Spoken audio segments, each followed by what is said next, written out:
Hey, what's up you guys? Welcome back to Mondays on my channel, which as always are the only days on my channel. Now today I had actually planned to do something a lot more lighthearted than what I'm going to talk about, but it kind of, I'll just explain. My husband and I were gonna do like a little house tour of our apartment and then give you guys like some pointers or like talk about things we've learned through marriage in the past year because our anniversary was yesterday. But today kind of just didn't work out for that. Like I had school and I just don't feel like I look very cute, and he had to go to a coffee meeting with somebody. So we decided we're gonna try to do that on Friday because that's like our date day. So I can like get all dolled up and we can be ready and we can kind of talk about it ahead of time. So that should be coming this week. No promises, but I hope so. I've had this story on my mind for a while. I've seen a lot of talk about this on YouTube, and I had this story and I wanted to share it. But let me forewarn you. I am a Christian, you know, like my channel's never really been hugely like about that, just because I more just want to be funny and talk about lighthearted things. I don't usually like to talk about dark things, but this has been on my mind for a while and I just wanted to share my experience, and you can think whatever you want about it. Now, I know that if a psychologist or a psychiatrist or whoever were to hear this story, they would tell me this was sleep paralysis. So that's why I titled it that way. I'm open to it just being that, but you have to know it felt so real to me and I was so aware of everything. So I'm gonna tell the story just as I remember it happening. But that being said, like this is a very Christian-based thing that happened to me. And like, but you're welcome to just take it as sleep paralysis if that's, you know, in your professional opinion, but for me it was extremely real, and that's how I'm going to tell it. I still am a Christian, you know, like I believe stuff like this can happen, but I also believe your mind can play tricks on you. I believe both things are possible. So like it very well could have been that, but it did feel really real to me, and it was something that really did build up my faith, and you'll understand that as I go. Please know this is kind of a scary story, so if you're young or you're kind of scared by demons or religious things, like you can move off this video and watch last week's where I told a story about something. This is the story of my sleep paralysis experience. So this happened when I was 11 years old.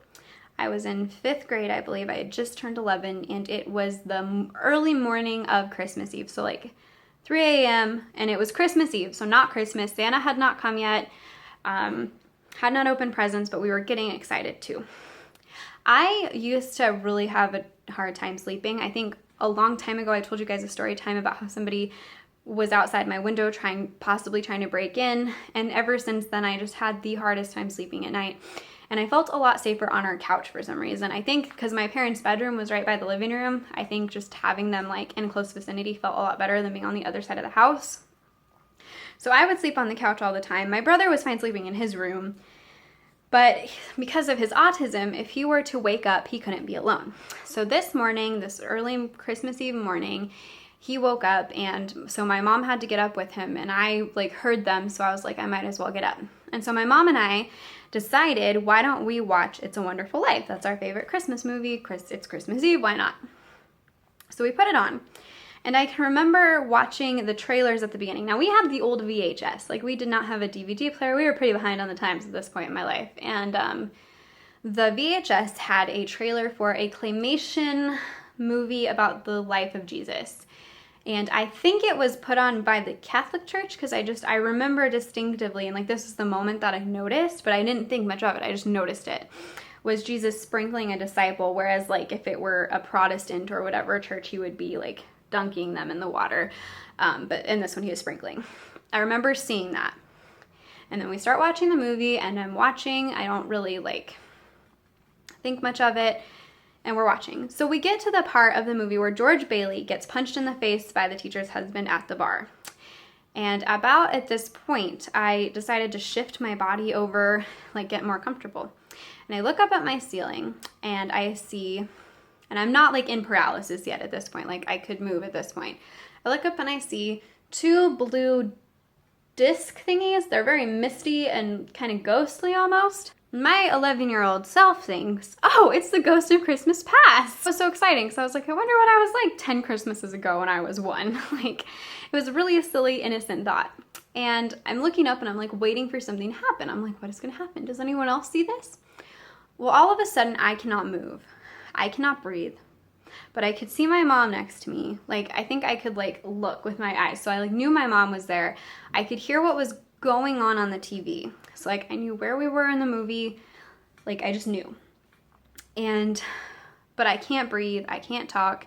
And so I started to get really, really scared. So I look ahead of me, like towards my feet, with just my eyes. I can't move my head. And there's this woman kind of sitting on the edge of the couch. And her face was the most terrifying thing I have ever seen. It almost looked like somebody had made a really kind of ugly clay doll, squished and melted it, but it looked like flesh. Like, the only reason I say clay is because it was very squished almost. Just to help you guys see kind of more what she looked like. She looked like the mask on the very left of this picture. This is from the Goosebumps movie, The Mask. Her face was very similar, the flesh on her face was very similar, and her expression was very similar. The only difference was she was a little bit more feminine looking. She was definitely a female, whatever she was, but that's what she looked like. But it was flesh. She looked like a real person, just with a very distorted, scary face. She had eyes, they were black, and she looked extremely angry. I remember she was wearing a white toga, or like a tunic type of a dress, that was tied at the waist with a rope, and her hair was kind of like back and messy. And so I'm looking at her and she's just like staring into me.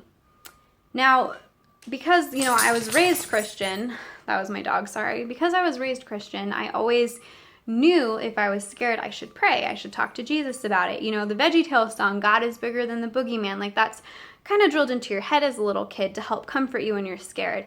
And so I knew I was supposed to call to somebody. I knew that I was supposed to talk to somebody. But in that moment, I had no idea who Jesus was. And this is why it scared me so much and why it was so real. I can remember laying there and I can't breathe. My lungs are burning. And I'm thinking, I have to call to somebody. I have to call to somebody. And I'm scared. And I can't remember. And a lot of people talk about like hell being like separation from God. And so it was like super real for an 11-year-old to be experiencing that, I guess. And I finally remembered that little image of Jesus baptizing the disciple in claymation form, and she was gone that second. The second I thought of this claymation version of Jesus, which, you know, is a movie. It's not even like an accurate human representation. It's clay. She was gone. And that built my faith a lot. You know, throughout my life, I've always felt like I'm protected. Well, anyway, so I finally am able to breathe in and I scream as loud as I can, which shakes my mom out of her chair. She didn't see any of this. She has no idea what's going on. And like, I didn't even know how to tell her what was going on. And she was like, well, you were just dreaming because of where we were in the movie. And I was like, that wasn't a dream. That wasn't a dream. It didn't feel like a dream. And so ever since then, I've not really experienced sleep paralysis. I've hallucinated being like half awake, but I haven't experienced sleep paralysis ever again. I haven't not been able to move. I haven't seen, you know, a figure standing there. Like, I can talk about like silly things that I've seen, but I've never seen anything like that. And I've only ever dreamt about this woman because she terrified me so much. And I was like, I was already like this insomniac child. I was petrified to go to sleep anyway, and this made it a billion times worse. But that being said, I had a lot of faith because I think it built me up a lot, just because this little image of Jesus that, you know, just thinking his name, just thinking of him was what got her to go away. And that's what made it super real for me. So that was my experience with sleep paralysis. It was a really terrifying moment. And I always tell people, like, my experiences with God since then have been very subtle. Like, there's never been anything like that again. But to this day, I remember it and it's affected me, and it's like, I don't ever want to experience that again. But so that was my experience with sleep paralysis. What do you guys think about it? Tell me in the comments below. Have you ever experienced sleep paralysis? What's your story? I'd really like to know. All right, you guys, thank you so much for watching. Stay classy, and I'll see you tomorrow, Monday. Bye.